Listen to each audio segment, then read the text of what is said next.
The term Lucky Finn is it seemed to be embraced as sort of a catch-all for an upper limb difference now. It's a friendly term. It's a lot easier to say than symbrachydactyly or amniotic band syndrome or radial dysplasia or any of the other types of upper limb differences. When I heard about it, I was like, okay, an organization that's based off the fact that, Nemo has this Lucky Finn. I was like, that's fantastic. It's amazing. Within 5 years, the community that I found through Lucky Finn.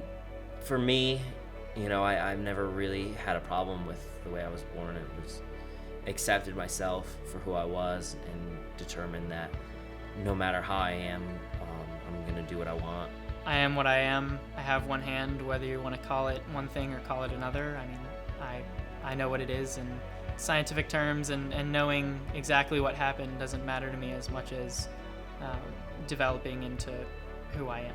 People ask me if I wish that I was born with, 2 well-functioning legs, and the answer is no, because I like who I am now, and who knows who I would be if that wasn't the case.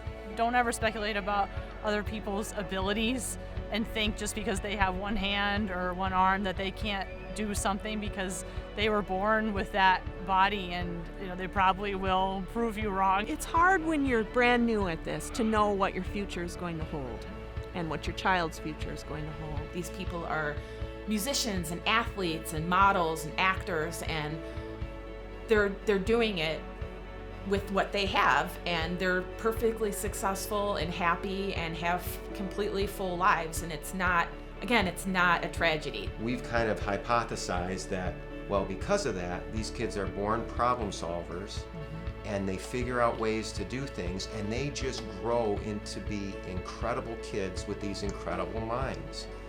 Because out of necessity, they've had to use that part of their brain. My mom decided from a very young age that she was going to raise me to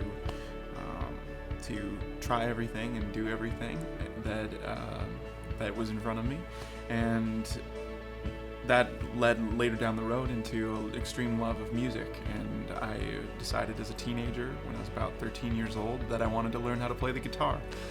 Any little girl came up to me and said, I want to model, would say, you have to be confident in yourself, and you have to know that you are beautiful the way you are unique, and that's a beautiful thing.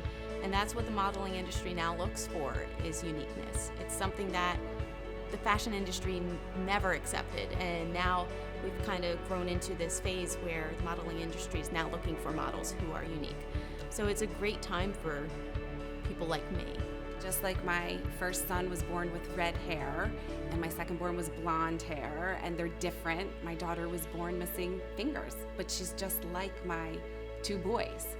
And my husband and I have come to realize that being different is very normal, because everybody's different. Do what you do and do what you love, and you're not a one-handed person that does this. You're a person that does this that happens to have one hand.